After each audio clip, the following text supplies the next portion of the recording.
Well, good morning. It's so good to have you back for another day of Bible study. We are in day three of the Party on Bible study, and we're going through this booklet. You can get this booklet if you want to by going to christtable.today, and anybody who donates at christtable.today, I'll send you a copy of this. But I also will say you don't actually have to have a copy of this to be able to enjoy the Bible study. Just join us here each day or click on the link that's attached to this post in order to download the entire reading schedule.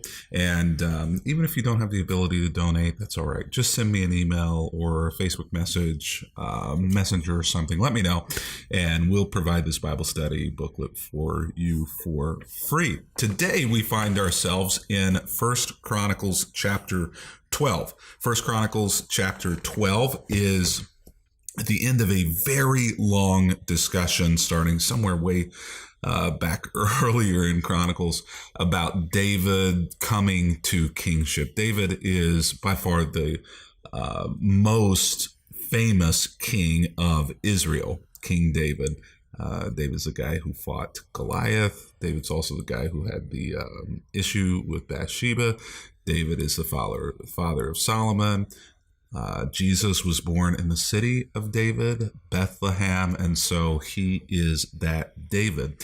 And he has been being told for a very long time, since he was a young child, that he was going to be the king chosen by God, but he had a very long time to get there. And maybe that describes what you've been through as well. Maybe part of the reason why you can't experience joy and celebration in your life is you feel like God has promised you things that have never come to pass.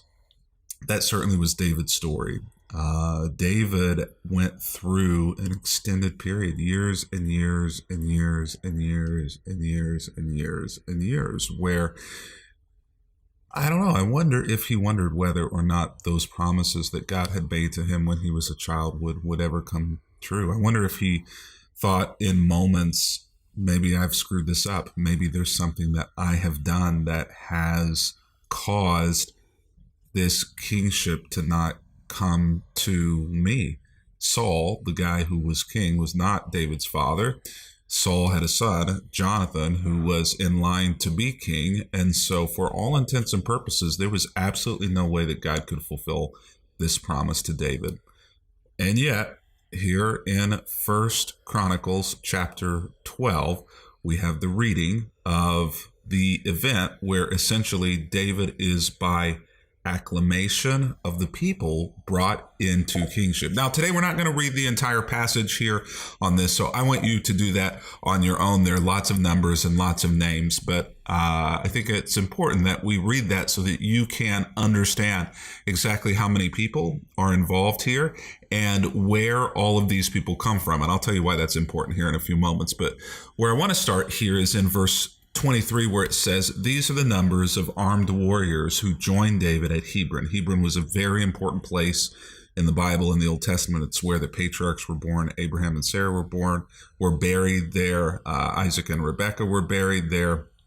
Jacob and Leah were buried there. It is essentially seen as being a holy mountain. And so David finds himself in Hebron, and all of these people just start showing up. And it's just such a magnificent surprise that this happens, that the chronicler actually starts recording all the numbers of people who are showing up. It's almost like a wedding registry or a baby shower registry, where all of this stuff starts getting recorded so that nobody forgets that this actually happened, and these were the people who were really there. And why were they there? Well, the text tells us right here, they were all eager to see David become king instead of Saul, just as the Lord had promised. And so maybe that waiting for that thing in your life is God getting everybody else ready, not you. You know, I know it's easy to think that it's always all about us, right? That everything that happens in the world is about us. If something happens, it was because we did it. If something doesn't happen, I must have done something wrong. That our lives are on this roller coaster because of me right here. All of it centers and circles around me. And That's not always the case. Here in this passage, David had been made a promise by God. That promise doesn't come true for years and years and years and years and years and years and years. And why is it? Well, it was because people weren't quite ready yet. Maybe David wasn't ready, but everybody else as well. But by the time this verse happens, everybody is eager, anticipating, excited. This is a change that's needed, everybody realizes. And the moment is right now for David to become king. And the Lord had promised it, and what God promises will come true. It will not be stopped. It will not be stopped by you. So I want to skip over the numbers of people who came, but I want to tell you that it is 300,000 men, it says. And it lists out by tribe how they came. And there were 12 tribes in Israel. And so each tribe sent tens of thousands of men, and each of them all together, the 12, equals somewhere in the neighborhood of 300,000. So 300,000 men from all of the 12 tribes of Israel. In my family, trying to get 4 kids and 2 adults to determine where we're going to eat dinner is a fiasco. It's awful. We can never agree or never decide on anything. And so to get 12 tribes, first of all, to agree on the same king, David, so much so that they're eager for David, and then to get 12 tribes to actually come and celebrate, unbelievable. So it lists out these 12 tribes and how many people they sent each. And then verse 38 says that all of these men came in battle array to Hebron, the highest peak in the mountain range that it's in, with a single purpose of making David king over all of Israel.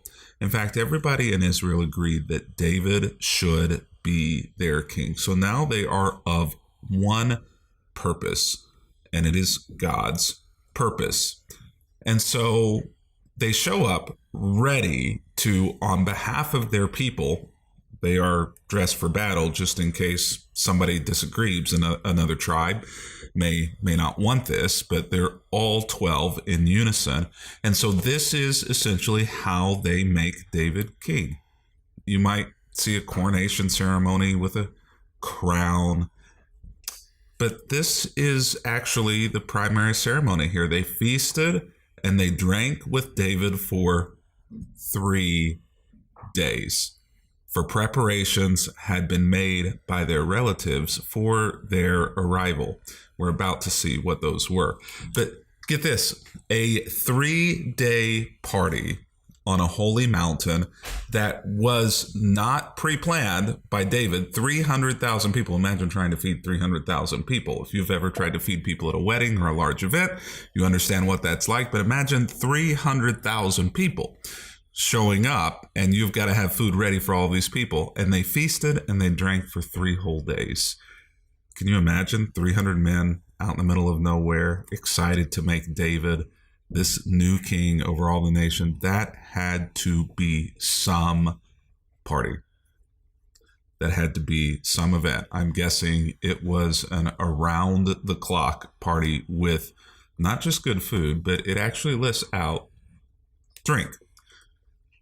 And so the people from as far away as Issachar, these are 3 of the tribes, Zebulun and Naphtali, brought food on donkeys, camels, mules, and oxen. This was such a huge event and such an incredible event that they wanted to memorialize that they write down who actually was responsible for the food. So the caterers get some press here. They get some thanks. They are recorded for history.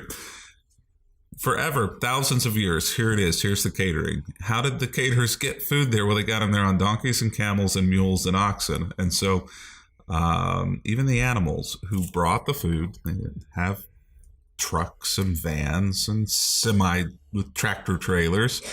All of these animals get the donkeys, the camels, the mules, and the oxen, and vast supplies of flour to make breads, fig cakes, clusters of raisins, wine, olive oil, cattle, sheep, and goats. Here's what is on the menu. And the Bible study book, I kind of line out here. Essentially, what you can assume that this is saying here is that they're having barbecue, beer, hot dogs, and candy. I mean, this was a full palette of Mediterranean food here, an entire spread.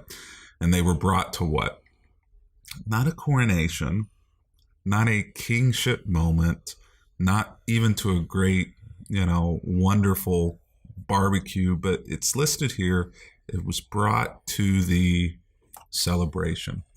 And so celebration is the key word here. An enormous party. And look at this. There was great joy throughout the land of Israel. Great joy throughout the land of Israel in this moment. And so just, I know that we're at the beginning of this PartyOn Bible study, and we've got so many things to work through over these next few weeks. And it's going to be amazing how we see food play a role in so much of what happens here. But the point here today, just taken directly out of this passage, is really quite simple. It's that food equals joy. It wouldn't have been a celebration without this food and drink being present. It would have simply been a coronation. But because there is food and drink present, there is joy. And this food is brought by all 12 come together. Several of them bring the food along with them, but all of them come together in order to celebrate this event. If you've ever been a part of or tried to coordinate a family reunion, getting everybody there is nearly impossible. But depending on what's on the menu, many times determines whether or not people are apart or whether or not they just decide to stay home. And the better the food, the better the drink, the greater the joy, right? Well, we think about that in the outside world of faith, but we don't think about it that way in the inside world of faith. But I think it actually started there, where food equals joy and celebration and partying go hand in hand. And the world saw that and understood and learned and followed. And then followers of God decided, maybe this partying isn't quite so good. Maybe celebrating is something that we kind of do, but we kind of shield God from seeing.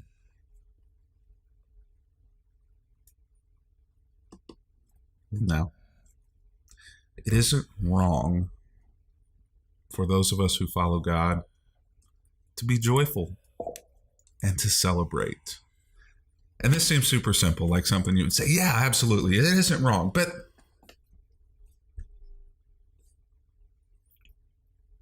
do you really believe that way? Do you really believe it isn't wrong for you to have joy and to celebrate? Because so often we act like it is.